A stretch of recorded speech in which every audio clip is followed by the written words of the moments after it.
राजस्थान के झालावाड़ जिले में एक ऐसी घटना घटी जिसने न सिर्फ स्कूल के बच्चों बल्कि पूरे इलाके को हैरान कर दिया।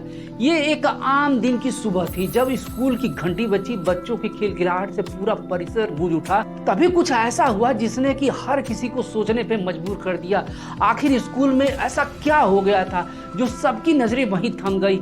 आइए जानते हैं राजस्थान के झालावाड़ के इस जिले में घटी उस अनोखी घटना के बारे में जिसने सबको सख्ते में डाल दिया। झालावाड़ राजस्थान का पिपलोदी गांव 25 जुलाई 2025 की सुबह आसमान में बादल छाए थे और हल्की बारिश की बूंदें धीरे धीरे जमीन को भिगो रही थी। राजकीय उच्च प्राथमिक विद्यालय की जर्जर इमारत में 35 बच्चे अपनी प्रार्थना सभा में इकट्ठा हुए। हंसी ठिठोली के बीच में 12 साल की वर्षा अपनी सहेली प्रियंका से फुसफुसाते हुए कह रही थी, बारिश में स्कूल का मजा ही अलग है। लेकिन उनकी यह मासूम खुशी पल भर में एक भयंकर त्रासदी में बदल गई। सुबह करीब 8:30 बजे अचानक कुछ अनहोनी होने लगी। 78 साल पुरानी इमारत की छत से छोटे छोटे कंकड़ और चूना टपकने लगे। बच्चों ने डरते हुए एक दूसरे की तरफ देखा और सर छत से कुछ गिर रहा है। वर्षा ने शिक्षक को पुकारा जो बरामदे में अपने सहयोगियों के साथ में चाय पी रहे थे। जवाब में शिक्षक ने झिड़कते हुए कहा, चुपचाप बैठो, बारिश में बाहर नहीं जा सकते। बच्चे डर के मारे चुप हो गए, लेकिन तभी उनकी छोटी छोटी आंखों में बेचैनी साफ दिख रही थी। कुछ ही मिनट बाद एक जोरदार धमाका हुआ और छत भरभरा कर गिर पड़ी। धूल और मलबे के गुबार के कमरे में छा गया। बच्चों की चीखें गूंज उठी, लेकिन मलबे के नीचे दबकर उनकी आवाजें धीमे पड़ गई। बाहर खड़े शिक्षक स्तब्ध रह गए। गांव के वाले दौड़े, माता पिता, पड़ोसी और स्थानीय लोग नंगे हाथों मलबा हटाने में जुट गए। छोटू लाल, एक किसान, अपनी बेटी मीना और बेटे कान्हा को बचाने की उम्मीद में पागलों की तरह मलबा हटाने लगे। लेकिन जब तक जेसीबी मशीन पहुंचती, 7 मासूम बच्चों कुंदन, कान्हा, हरीश, मीना, पायल, प्रियंका, सतीश, अनुराधा, बादल, कान्हा सबकी सांसें थम चुकी थी। 21 बच्चे घायल हुए जिसमें कि 9 बच्चों की हालत अभी भी गंभीर है। यह हादसा पिपलोदी के लिए गहरा सदमा था। एक गहरा सदमा था। गांव वालों ने बताया कि स्कूल की जर्जर इमारत की शिकायत कई बार शिक्षा विभाग से की गई, जिला प्रशासन से की गई, लेकिन कोई कार्रवाई नहीं हुई। एक ग्रामीण ने गुस्से में कहा, हमने बार बार कहा था कि यह इमारत खतरनाक है, लेकिन अधिकारियों ने हमारी एक बात न सुनी। अब हमारे बच्चे चले गए। हादसे की खबर फैलते ही पूरे गांव में मातम छा गया। माता पिता अपने बच्चों के लिए रोते बिलखते हुए हॉस्पिटल पहुंचे। पूर्व मुख्यमंत्री वसुंधरा राजे ने घायल बच्चों से मुलाकात की और कहा, यह हादसा दिल दहलाने वाला है। अगर शिक्षा विभाग ने समय पर स्कूलों का सर्वेक्षण किया होता तो ये बच्चे आज हमारे बीच होते। प्रधानमंत्री नरेंद्र मोदी और मुख्यमंत्री भजन लाल शर्मा ने दुख जताया और पीड़ित परिवारों को 10 लाख रुपए की आर्थिक सहायता की घोषणा की। लेकिन क्या यह राशि उन माता पिता के दर्द को कम कर सकती है जिन्होंने अपने बच्चे को खो दिया? शिक्षा मंत्री मदन दिलावर ने तुरंत कार्रवाई करते हुए प्रिंसिपल, 4 शिक्षकों और एक जिला शिक्षा अधिकारी को निलंबित कर दिया। उन्होंने कहा, यह अक्षम्य त्रासदी है और उच्च स्तरीय जांच करवाएंगे और जिम्मेदारों को सजा दी जाएगी। लेकिन पिपलोदी के लोगों के लिए यह कार्रवाई बहुत ही देर से आई है। यह त्रासदी सिर्फ झालावाड़ तक सीमित नहीं है, यह पूरे देश के सरकारी स्कूलों की जर्जर इमारतों पर सवाल उठाती है।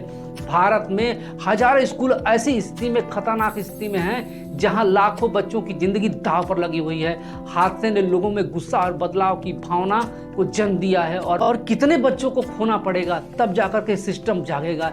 एक मां ने हॉस्पिटल में बाहर रोते हुए कहा, वर्षा जो इस हादसे में जीवित बच गई आज भी उस पल को याद करके कांप उठती है। मैंने अपनी सबसे अच्छी दोस्त प्रियंका को खो दिया, उसने रोते हुए कहा।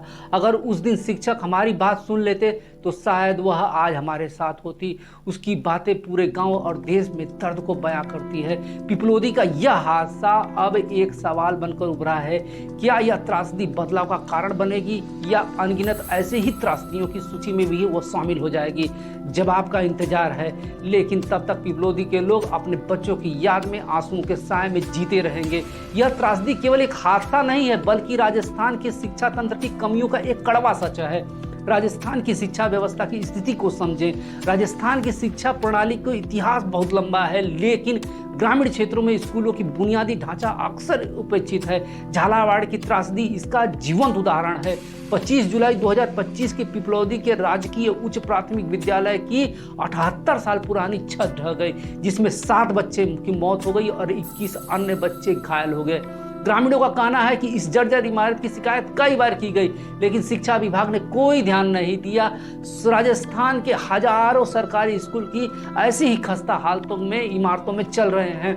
ग्रामीण स्कूल में बुनियादी सुविधाएं जैसे शौचालय, पीने का पानी, बिजली अक्सर अनुपस्थित होती है। सरकार ने स्कूल के नवीनीकरण के लिए बजट आवंटित किया है, लेकिन जो उनका इम्प्लीमेंटेशन है वो बहुत ही स्लो है। झालावाड़ हादसे में जो शिक्षा मंत्री ने किया है, प्रिंसिपल और शिक्षकों को निलंबित कर दिया है। अरे क्या ये शिक्षक बचा लेते? क्या ये इमारतें बनवाते? इमारतें बनवाने का काम तो आपका है, किसने नहीं किया उस पर जांच का आदेश आप दीजिए, लेकिन कार्रवाई बहुत देर में आप कर रहे हैं। राजस्थान में शिक्षा विभाग के हाल के वर्षों में शिक्षकों की भर्ती को बढ़ावा दिया है, फिर भी ग्रामीण क्षेत्रों में शिक्षकों की कमी बहुत बड़ी समस्या है।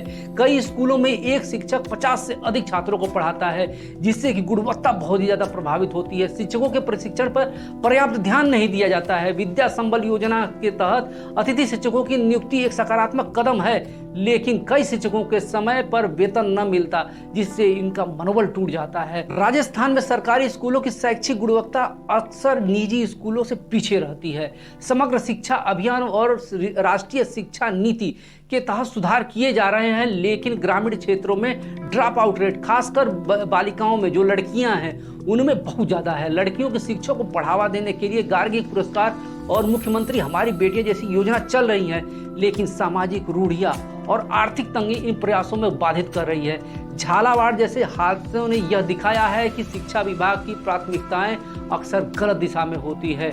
जहां एक और हरियालो राजस्थान जैसे अभियान चलाए जा रहे हैं, वहीं स्कूलों की सुरक्षा व गुणवत्ता पर ध्यान बहुत ही कम दिया जा रहा है। राजस्थान में पेपर लीक की घटनाएं शिक्षा व्यवस्था पर एक बड़ा प्रश्न चिन्ह और एक बड़ी समस्या है।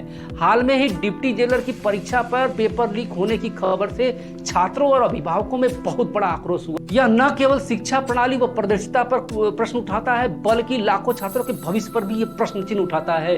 इन चुनौतियों के बावजूद राजस्थान सरकार ने कुछ सकारात्मक कदम उठाए हैं। समग्र शिक्षा अभियान के तहत डिजिटल शिक्षा को बढ़ावा देना, आरटीआई पोर्टल में वंचित समूहों के स्कूलों को प्रवेश आसानी से देना, फिर भी झालावाड़ जैसी त्रासदी स्पष्ट करती है कि केवल योजनाएं और पर्याप्त घोषणाएं से काम नहीं चलने वाला है। बच्चों की सुरक्षा और शिक्षा गुणवत्ता पर तत्काल और ठोस कार्रवाई की जरूरत है। पिपलौदी का हादसा केवल एक स्कूल के छत गिरने की नहीं है, यह राजस्थान की शिक्षा प्रणाली की कमियों का प्रतीक होता है। वर्षा जो इस हादसे में बच गई, आज भी अपनी सहेली प्रियंका को याद करके आंसू बहाती है। उसकी कहानी लाखों बच्चों की आवाज है जो सुरक्षित स्कूल और बेहतर शिक्षा की मांग कर रहे हैं। राजस्थान सरकार को अब सुनिश्चित करना होगा कि कोई और बच्चा जर्जर छत के नीचे न दबे।